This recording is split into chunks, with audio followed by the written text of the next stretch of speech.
Friends, welcome to another episode of the Long Distance Friends podcast. Really sorry that I didn't have an episode last week. I'm just going to go off the bat and tell you what happened. I recorded an episode. Oh, did I record an episode? So I recorded this episode before I went out on Saturday, and I was like, I'll fix it. Like, I'll edit it and like add a little more. Sorry. On Sunday after, and I went out for Halloweekend. I went out with a couple girlfriends. We were a trio costume. We went to a bar crawl. I was Dorothy, and then one was Glenda the Good Witch, one was the Wicked Witch of the West, and Halloweekend won. Okay. I had people buying me drinks, and like I was not like blackout drunk. I was just like, I don't drink often. So it was like me having like 4 drinks. I'm like, I need to go home and go night night. And then the next morning, I was like, oh, I feel anxious because I usually stick to just tequila. And, it's hard to control what other people are buying you. So I just slept all day. Sorry, I had to sneeze. Yeah, so that was last weekend. So no episode last week. How did you like the Trophy Wife episode? I want more feedback because that was literally the best episode that I think I've ever done. She was phenomenal. And if you haven't checked her out yet, if you haven't listened to the episode, go back, listen to the Trophy Wife episode, go check her out on TikTok. Like, genuinely, I just think she's a solid, like, phenomenal and like kind of inspirational person, especially for young women who feel really confused and lost in this world, because I think we've been sold this narrative of like change everything about yourself to fit the person you want versus build yourself to who you want to be and have faith that the person who's aligned with that and matches that shows up. Like, people changing themselves for others is like really never a good idea. And like, there's a difference between like, hey, can you put the toilet seat down, and change the foundations of who you are. And I think people need to realize that and kind of learn the difference. I also want to not reach out, but like I want to shout out some people. Okay. I did not realize that the most loyalist listener is my brother-in-law. I appreciate you so much. Thank you for listening. Thank you for keeping my sister posted on what's going on in my life. But if you have feedback, like, let me know. Okay. You've probably heard so much of my deep, dark, twisty inner thoughts. And I love that. But also, hi, how you doing? Thank you for listening. Thank you for liking and subscribing and sharing with a friend. And to my brother-in-law, thank you the most for listening. So, you know who you are. Shout out to you. I appreciate it. I appreciate all of your support. Thank you. So Halloween weekend has come and gone. This was my first Halloween owning a house, and I did have trick-or-treaters, and like, it was such a fun experience. I only bought one bag of candy, and I did make a rookie mistake. Okay. So I came home from work, and 3 minutes later, I had 7 children on my front doorstep. And I was like, hello, happy Halloween. Here's some candy. And it was great. It was so fun.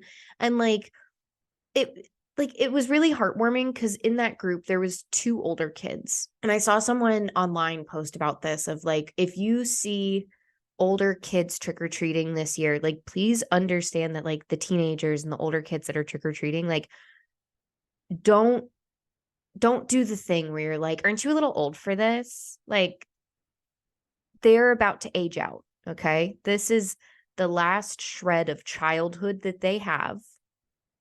So please be kind and excited when they come, because this is probably the last time that they're going to get to experience something that has been a constant in their childhood, that every year since they were, however old enough to remember, they've gone trick-or-treating. And that's all about to stop. And like, how sad is that, Because like, I think back on it and I'm like, when did I stop? I had younger siblings, so like I would take them trick-or-treating. But like I worked on Halloween for a couple years and I handed out candy at my parents' house in high school. Like I just got to a point where I think I was like 12 and I was like, "Oh, I'm too old for this. This is embarrassing."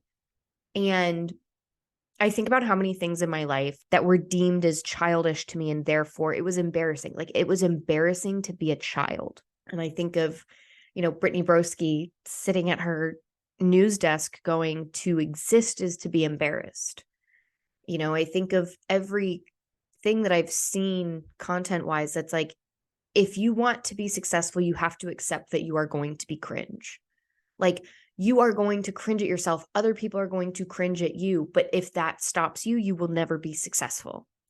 I'm sitting in a makeshift studio and I am investing time. I'm investing money. I am investing energy into this podcast. And I understand that it is cringe. I understand that I am cringy on this platform a lot. I understand that other people look at me going, "Hey, I have a podcast. I think you should listen to it," and go, this is embarrassing. But if you can't get over the fact that like to exist is to be embarrassed, you're never going to live. Like life is going to be embarrassing. Life is going to be uncomfortable. It's going to be cringy. I'm currently running a podcast that I am incredibly passionate about and I am so excited for. And that like I don't want to say has been a dream of mine forever, but like I needed my creative outlet and I knew that this was a way that would bring me fulfillment in my life that I didn't have without, and I'm passionate about it. So making the financial investment into it is worthwhile for me because it fills me in the ways that I need. Halloweekend beat the shit out of me. Okay. I got cold. I'm a mess. I'm sorry. But yeah, so like I think of all the times in my childhood I went, that's embarrassing or that's cringy. And I wish that I had done the things, I wish that I had just said, who cares? Like I probably care more than anyone else. And what? People are going to shit on me. At least they're watching. At least they're listening. Like, yeah, I'm going to do things that are cringy. I'm human. But that's not something that you think about when you're 12 years old. You look at your existence and go, God, I wish I could return this. This is not it. This is not the thing. And then you grow past it, and like not everyone, but I'd like to think that I did, hopefully. And I think it served me well in my current life to be like, listen, I am cringy. I am going to embarrass myself, but that's just life. And I have to move past that. Otherwise, I'm never going to get anywhere. Like I vividly remember being 7 years old and like all of my friends at an event being like, let's get face painting. And I was like, fuck it. And then immediately being like, I regret this decision. Being like, people see me and they know that I am 7. Why was I always like, I feel like I have always felt ashamed of my youth. I am about to turn 24. And when I started my career, I was barely 21. And I was in environments where at first I didn't want to tell people how old I was because I was embarrassed about it. And I was like, they won't take me seriously. And you know what? I still have people that probably don't, but I have 3 years of experience under my belt. I am high performing in my career and I do a damn good job. Why would my age matter? But I was so embarrassed about it because I was like, no one's going to respect me. Nobody's going to listen to me. People are going to look at me and believe that I don't belong here. And a lot of them do. So many of them do.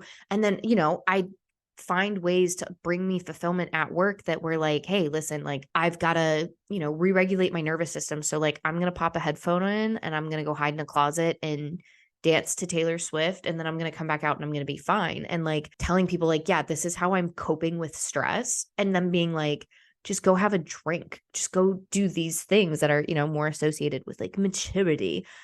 That's not what I want to do. Like, that's also not healthy. And like, I'm okay. Like, I don't want to teach my brain that every time I feel stressed, I need to go have a drink. Because like, that's how alcoholism starts, friends. If you feel stressed and your body goes, we should have a drink or you should grab a substance, that's how addiction starts. That like, don't do that, friends. Don't do that. That's not good. So the moral of this is just do the embarrassing thing, you know? If you haven't already accepted that your mere existence is embarrassing, get over it. It is.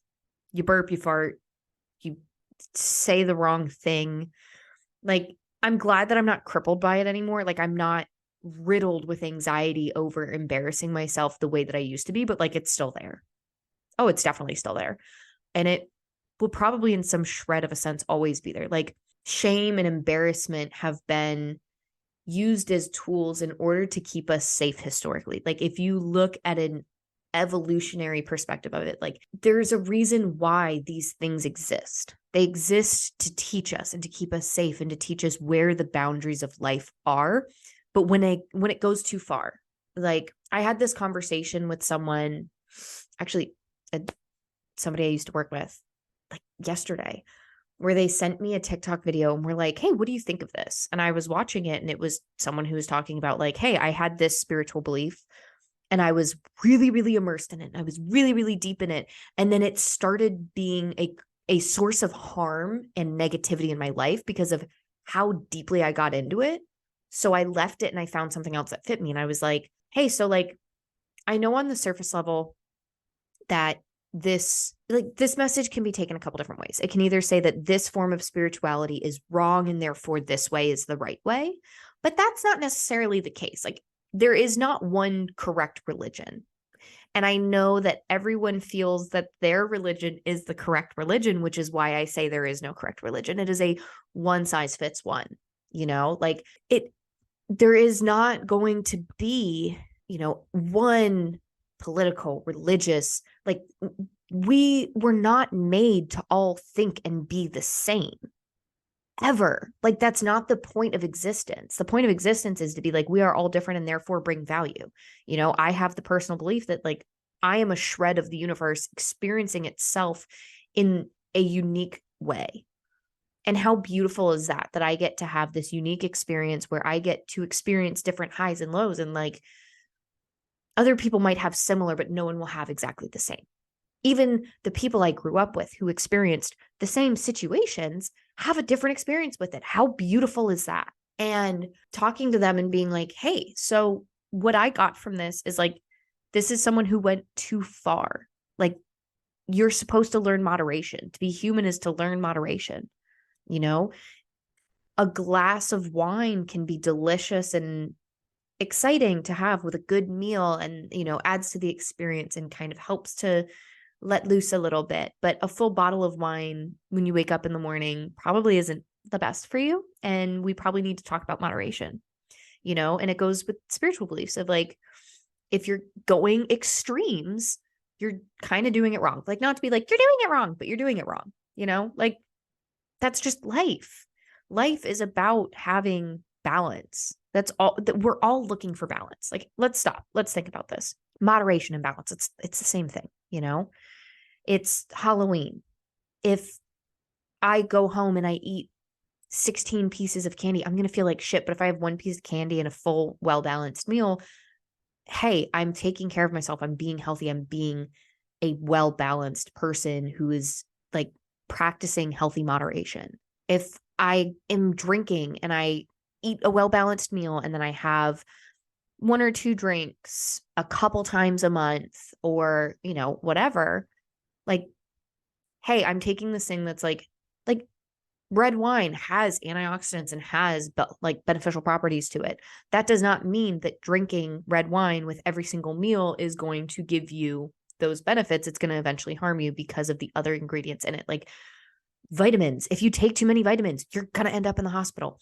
You have to learn the balance that is right for you. Just because, it's published that you can do, like, studies show that one glass of wine a day is perfect. Okay, but that's on people that are an average of X, Y, and Z traits. And if I am 4 feet tall and 50 pounds, one glass of wine a day is not going to be healthy. It's going to be too much. So learn moderation. Okay. Like, it's something that as I've gotten older, I've also realized that like in other people, I notice, and I'm like, I'm not attracted to people that don't understand moderation. And like, it goes with time management, which I know I've ranted on quite a bit of like, it's not attractive to me to have a person that can't manage themselves and their time, because I look at it and I go, okay, so like, you're not really responsible and you're not able to like keep up with your commitments. And I don't vibe with that. I'm good. I'm all right. You know? So methinks, just a methinks, I think they go in the same bucket. And I don't think there's anything wrong with that. That like moderation, time management, like these are important for us to master in ourselves because they matter when they're being experienced in the sense of others. I know that I have had a problem with like relationships where I would just like immediately move in with a person. Like I'd immediately be like, yeah, you can just be welcomed into my space and basically live with me. And like, I've had it happen 3 times where within 3 weeks, there is a toothbrush in my bathroom and they have clothes that they're keeping here and shoes on my floor, and they are in my space. And they are in my space before I have even gotten to know them. And not only are they in my space, but like I had someone who like fully moved in with me. Like they spent the night once because I was sick and I had a friend who was like, hey, like you just left the hospital. Maybe you should let this person spend the night just to like make sure you don't die in your sleep. And I was like, that's fair. And then they just never left for like 2 months. And I was like, hey, we have hung out as friends a couple of times and like gone to dinner once, but like I don't know you well enough to make the conscious decision to be like, this is a stranger that's in my home. And I remember one time them kind of like playing around and having this like gut feeling of like, I am not safe. This person is not safe. And I like stopped and I was like, hey, stop. And they like didn't. And I was like, you are making me feel unsafe. And they were like, oh my God, why? And I was like, I don't know, but I'm afraid to tell this person to get out. I'm afraid to tell this person like, hey, you have a house that you're paying for, leave. Why do you have to be here every night? And like, part of it was I didn't know how to speak up for myself, but like that going from 0 to 100, it like trained me to be like I'm going to be honest. I had someone love bomb the shit out of me. And tell me immediately, like, you are the one. So then every person after them that was like, you're the one and I need to marry you immediately, I was like, of course, because this is what other people have done. So like, it makes sense. And having to like break that cycle and be like, oh, this isn't healthy. Like, this is not okay because I don't actually know you. And like, I'd like to know you. I'd like to have an idea of who this person is genuinely, not just like the person that you're presenting to me on a profile or on a first date. Like, let me get to know you for like months, like, hey, you're not going to keep shit here. This is Barbie's dream house. Okay. This is Barbie's. It's not Barbie and Ken's. Okay. And like, I haven't even decided if I want you to be my Ken, that was something that like I can really appreciate in my current situation, that like I'm actively I feel like I'm being courted. I feel like I am being desired, like, is it always in the ways that I would like? No, because this person can't read my mind. But I think about the people that valued just like knowing all of my favorite orders places and being like, oh my God, how nice. And then realizing that like, okay, so you knew what my favorite like go-to order was at Chick-fil-A and at Dunkin' Donuts and at Starbucks, but like you and I are not aligned with like core values. So I really don't care about all of the like little things like that, because the big things are missing. Like, yes, the little things are so nice and so important, but literally mean nothing without the foundation. I don't know how I got here. I don't know how I always get here, but I have a lot of thoughts. Okay. So that's where I'm at with that. My nose is runny. I'm sorry. I don't know why I'm apologizing to you. It doesn't matter to you. By the time this comes out, my nose is not going to be runny. Big, exciting things that I cannot wait to talk about once they happen. So it is birthday month. It is Scorpio season. Happy Scorpio season. So it's Scorpio season. It is my season. I love it. It's currently November 1st. I'm recording on November 1st. I love November. I love the month of November. Okay. Like I love the month of October, but I love November. I am probably going to bake some pumpkin bread this month. Like what am I manifesting this month? So it's November 1st. This month I turned 24. Woohoo! I am going to go to a football game, which is really exciting and I'm thrilled about because in college I really only went to like 2 football games. And as a student, like it was such a big part of everybody's experiences and it was such a negative experience for me that like I went and I like the people that I went with, I like disappeared and I got really overwhelmed and I felt really stressed. And it was like, I don't like feeling abandoned. I want to show up with the same people who I am going to sit with the entire time and that I am going to leave with, like that's just how I roll. And so getting to go to a game as an adult, I think is going to be exciting. I got my jersey in the mail. So here's my thoughts. Okay. I love the look of just like a jersey and boots. And this jersey is like long enough to cover my butt, but also like I got a men's size large. I probably should have gotten an extra large, but I was like, I don't want it to be too big. But then I got a large and I was like, I'm not going to be able to lift my arms up. And so I'm debating, do I do the jersey, boots, like cowboy boots and like little spandex shorts and maybe some like Capezio tights, right? Just to like stay warm and look kind of like a slut. Or do I do like pants with it or do I do thigh high boots? Because this changes things, like thigh high boots versus cowboy boots is a big difference because cowboy boots go mid calf, thigh high boots go up to the thighs. So therefore, like teeny tiny little outfit looks different. But I haven't decided yet.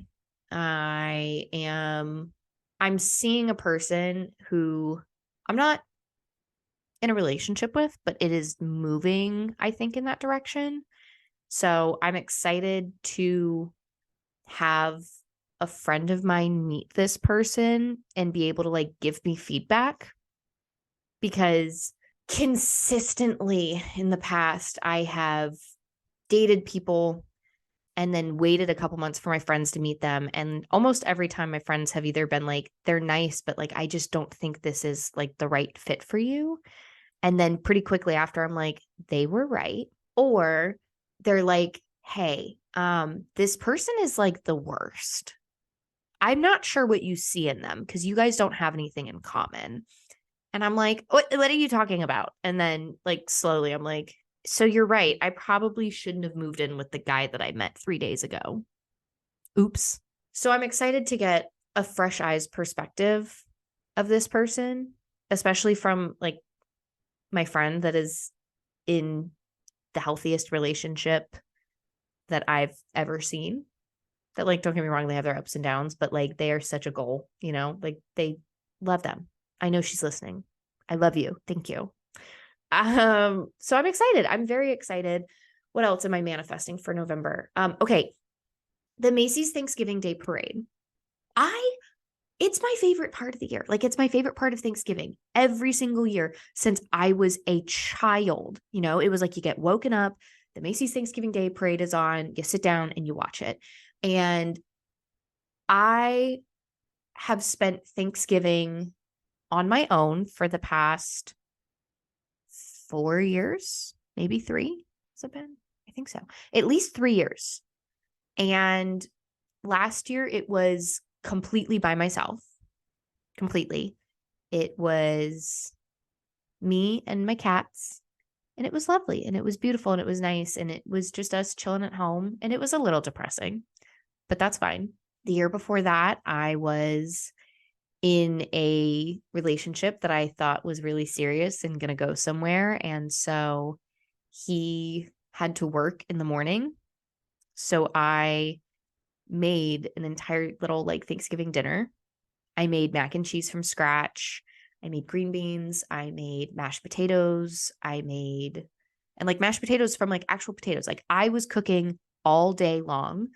I didn't do a turkey though. I did a chicken because it was just the two of us. But I put in effort. Like, was it perfect? No. Was it this like amazing meal? Absolutely not. But I got to do so, like, I had someone that I cared about. So it like fulfilled me to be like, hey, we both are not going to spend Thanksgiving at home. His favorite holiday was Thanksgiving. So I was like, I want to make this special for this person.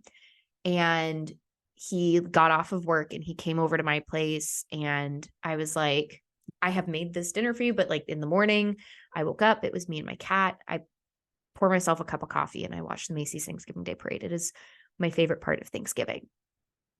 And that year it was pretty fun, but I wanted to scream at this person because like I talked about it and I was like, I made mac and cheese from scratch, like the way my dad taught me to, where like I made a roux, I did this, I did that.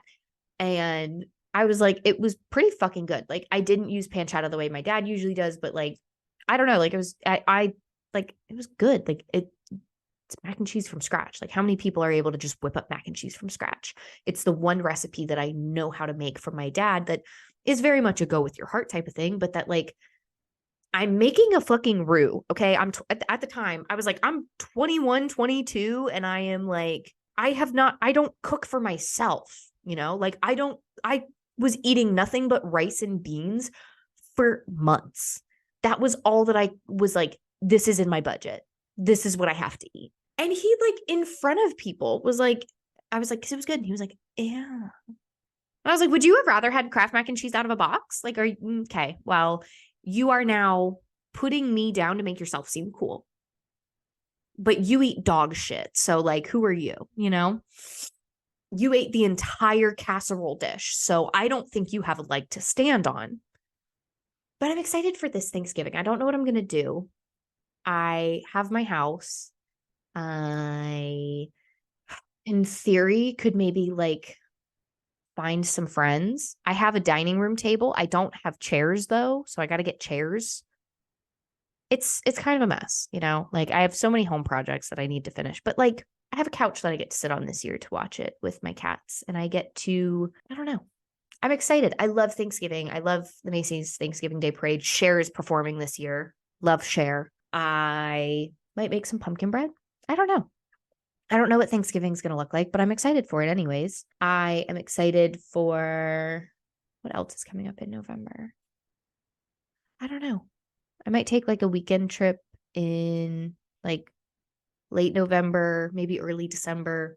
I don't know where I'm going to go, but I need to take a little vacation because life has been really stressful lately. Like I saw a photo of myself this weekend. If I might not post this on YouTube, I'm going to be honest, because I look so rough, but like my bags under my eyes are insane. Thank you, Zoom. Zoom is covering my zits. I've been breaking out really bad just from like stress. I am really grateful for the opportunities to develop myself in my career, but growth doesn't come without pain. I am aware of that. So to grow, you're going to be uncomfortable. To exist is to be uncomfortable and embarrassed and whatever. But I'm so fucking tired. I'm so tired. I probably need to just sleep all weekend. I've started investing in like I'm getting back into the gym. I've done Pilates for a year and yoga, and I need to start strength training again because I don't have the muscles to support my back and my spine, and it's starting to cause me pain. So finding again the balance between weights and low impact and the balance that fits for me. I also just like with the high stress, I'm like, I get why the people that I've dated in the past are like, I just have to go to the gym because I'm feeling angry and I'm feeling stressed. And like, this is going to give me the dopamine that I need. So I get it. But I want to do it in a way that is safe. And, I used to date bodybuilders. So it was like I would just go to the gym with them. And I had one boyfriend that going to the gym with him was a really pleasant experience. And then I had one who ripped the weights off of my shoulders, like mid squat, and was like, go grab a PVC pipe and do air squats until you can get your form right. In literally the most crowded gym I've ever been at, like screamed at me. And I was like, you will not talk to me like that. Like that is unacceptable. And he then in a private room was like, you will not talk to me like that. This is my sanctuary. And I was like, okay, well, like you ripped weights off of my body and publicly embarrassed me and think that I'm going to keep going. I don't know who you think you are, but you are not God and you are not that special.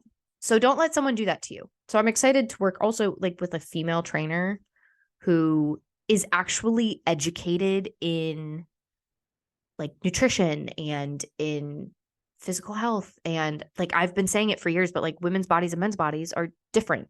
Okay. So like having someone who knows, hey, this is what works for me and my very masculine man body. That's great. But hey, do you know how it impacts my hormones? And so having someone who's going to work with me on like, one, let's see where your hormones are at.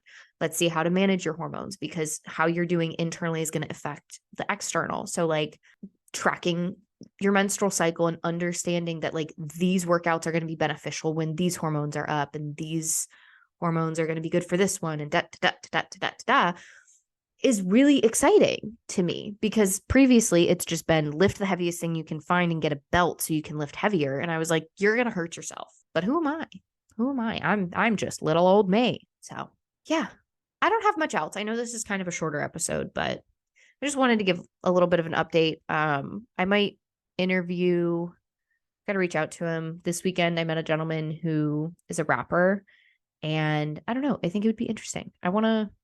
Gonna try to start interviewing more people, because like last week's interview, that was 2 weeks ago now, the trophy wife interview was so fun. And like, I love interviewing my friends, but not everybody is available. And my schedule has been a mess. So by the time people are available, I am not available. So scheduling has been messy, but I'm going to find new friends and old friends and interview more people, because I think that that's fun. It's also what this was founded upon. I'm excited to see where it goes. So stay tuned. Provide me feedback if you want to. Like and subscribe wherever you listen. Follow us on Instagram, longdfriendspod. Email me at longdfriendspod@gmail.com. I love you all so much, so dearly. Hugs and kisses. Bye-bye.